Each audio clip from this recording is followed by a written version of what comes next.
90 రోజుల కోర్సు పూర్తి చేస్తే చాలు 100% ప్లేస్మెంట్ సపోర్ట్ తో సాఫ్ట్వేర్ జాబ్ మీ సొంతం. వెంటనే కోడ్ జ్ఞాన్ డెస్టినేషన్ ని సంప్రదించండి.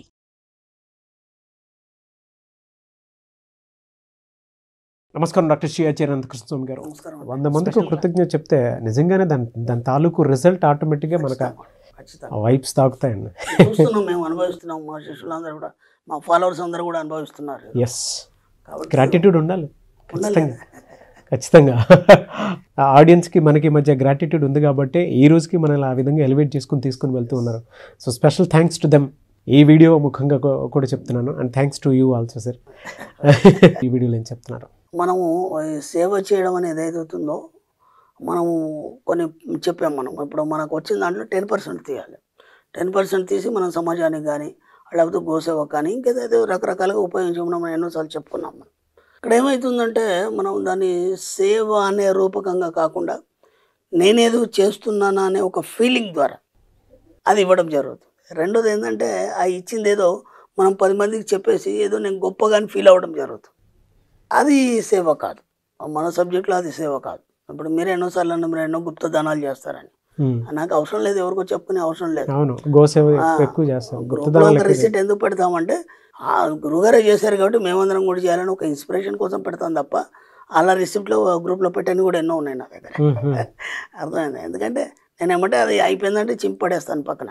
అంటే దాన్ని మర్చిపోవాలి. మనం ఏదైతే సేవ చేస్తామో దాన్ని ఇమ్మీడియట్లీ మర్చిపోవాలి. మరి అది ఎవరు గుర్తుపెట్టుకుంటారు? విశ్వం గుర్తుపెట్టుకుంటుంది. నువ్వు ఎక్కడెక్కడ ఏమేం చేసావు అనేది చిట్టా ఉంటుంది కదా మనది.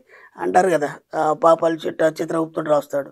చిత్రగుప్తుడు ఏం రాయడు, ఆ పాపాలన్నిటి ఉండనే ఉండవు అసలు. ఓకేనా, మనం ఏం చేసినా పుణ్యమే. కాకపోతే దాంట్లో మనకు కావాల్సినటువంటి ఏవైతే ఉన్నాయో ఇంతకుముందు మనం చెప్పుకున్నటువంటి ఆ చేసే సేవలో అహంకారం కానీ నిస్వార్థం కానీ ఆ స్వార్థం కానీ ఇట్లాంటివి ఏవి లేకుండా చూసుకోవాలి. నిస్వార్థపూరితమైన సేవ చేసినప్పుడు మాత్రమే విశ్వం స్వీకరిస్తుంది.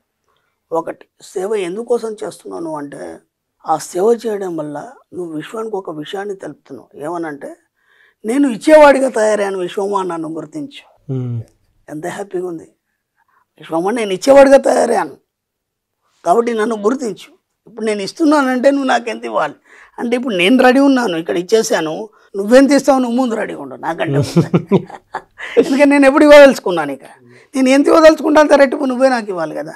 అవును. కాబట్టి ఇండైరెక్ట్గా నువ్వేం తెలియజేస్తున్నావు విశ్వానికంటే నేను ఇచ్చేవాడిగా తయారయ్యాను అనేది ఇండైరెక్ట్గా తెలియజేస్తాం. అప్పుడు విశ్వం గుర్తిస్తుంది, అరే వీడు ఇప్పటిదాకా ₹1 ఖర్చు పెట్టలేడే, ఎవరికి దాన ధర్మాలు ఏం చేయలేదే, ఈరోజు ఇంత సేవ రూపంలో ఇస్తున్నాడు కాబట్టి వీడి కోసం ఖజానా తెరిచిపెట్టాలి. ఎందుకంటే వీడు ఎప్పుడేం తీస్తాడో తెలియదు కదా.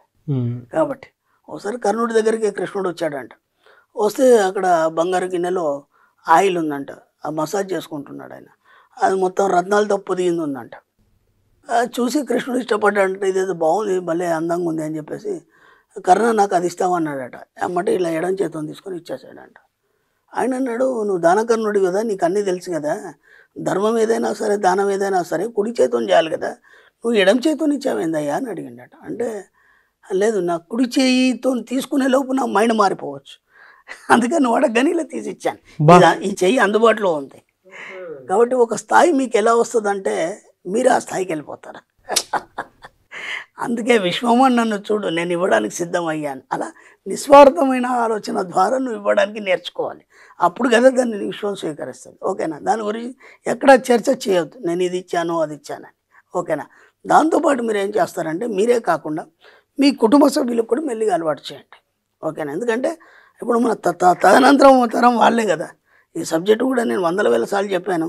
ఇప్పుడు మనం ఈ సబ్జెక్ట్ తెలుసుకున్నాము, ఈ సబ్జెక్ట్ మనం పాటిస్తాం. ప్రతిదీ పాటించిన తర్వాత మనం ఏదో ఒక స్థాయికి వచ్చేస్తాం.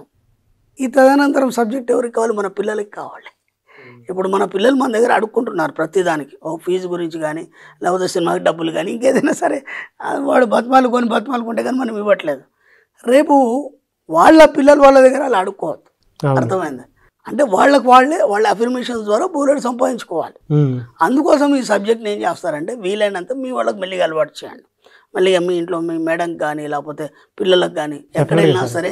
ఇప్పుడు సపోజ్ పిల్లలు ఉన్నారు, ఒక కాలేజ్ పిల్లాడు ఉన్నాడు, ఏదో కొనుక్కుంటున్నాడు షాప్లో, అప్పుడు చిన్న పిల్లాడు ఉన్నాడు, ఓ చాక్లెట్ కొని వాడికి ఇచ్చేస్తే ఏం పోయేది ఉంది అంటే ఇవ్వడం అనేది అలవాటు అయిపోతుంది అప్పటి నుంచి. ఇప్పుడు వాడేదో కొనుక్కుంటాడు కదా, ఆ కొనుక్కున్నప్పుడు అక్కడ పిల్లాడు ఉన్నాడు, వాడు కూడా ఏదో కొనుక్కోవడానికి వచ్చాడు, ఓ చాక్లెట్ కొని క్యాజువల్గా వాడికి ఇచ్చేసి అక్కడ ఎలాంటి ఆలోచన ఉండద్దు.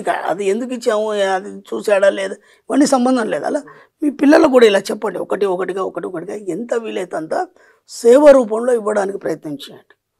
మనం ఏం చేస్తామంటే అప్పు రూపంలో ఇవ్వడానికి ప్రయత్నం చేస్తాం. అదేమైపోద్ది, వాడు మనకి ఎగ్గొట్టడము, ఇబ్బంది పెట్టడము, తర్వాత మళ్ళీ నా దగ్గరకు వచ్చి ఆ గురుగారు ఇలాంటి నేను డబ్బులు ఇచ్చాను. నేను 100 సార్లు చెప్పాను, మీకు విశ్వం ద్వారా ఆశీర్వదించి ఇవ్వబడేటువంటి డబ్బు ఏదైతుందో అంటే సబ్జెక్ట్లోకి వచ్చిన తర్వాత మీరు విషయంతో కరెక్ట్ అయిపోతారు కదా, అయిపోయిన తర్వాత మీకు వచ్చిన డబ్బు ఏదైతుందో ఎవరికి ఇవ్వద్దు, మీకు మీరు ఎంజాయ్ చేయండి, మీకు మీరు ఖర్చు పెట్టండి. ఒకవేళ ఇవ్వాలనుకుంటే దానం రూపంలో ఇవ్వండి. మనం దానం రూపంలో ఇచ్చింది మళ్ళీ మనం తిరిగి ఆశించాం. అర్థమవుతుందా? కాబట్టి ఎక్కడ మీరు సేవ చేసే గుణం ఉన్నా సరే, సేవ చేసే ఆలోచన ఉన్నా సరే, అవన్నీ కూడా నిస్వార్థంగా ఏమి ఆశించకుండా, దాని గురించి ఇంకోసారి ఆలోచన లేకుండా సంపూర్ణమైనటువంటి మనసుతో మీరు ఇవ్వడం వల్ల మీకు అంత సంపూర్ణత్వంతో కూడిన జీవితం అలవాటు అవడంతో పాటు మీ జీవితంలో కూడా సంపూర్ణత్వం అనేది అలవాటు అవుతుంది. ఎందుకంటే మన సబ్జెక్టులో లోటు అనే పదాన్ని వాడద్దు, లోటు లేకుండా అన్నా లోటు అనే పదాన్ని వాడతాం. కాబట్టి మీ జీవితం కూడా సంపూర్ణంగా తయారై మీ యొక్క ఆ ఖజానా అనేది విశ్వం ద్వారా తెరవబడుతుంది. ఆటోమేటిక్గా పుష్కలంగా డబ్బు వస్తుంది.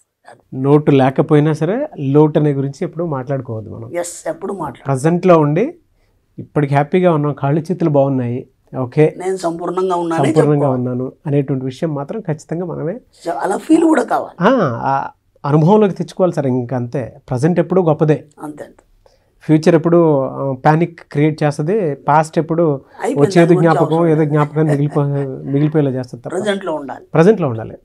చాలా మంచి వర్డ్స్ చెప్పారు. ఇందాక కూడా మీరు చెప్పేటప్పుడు కర్ణుడి స్టోరీ చెప్పేటప్పుడు కూడా ఒక స్థితికి వెళ్ళిపోయిన తర్వాత ఆ మైండ్ సెట్ కూడా అలానే తయారైపోతుంది.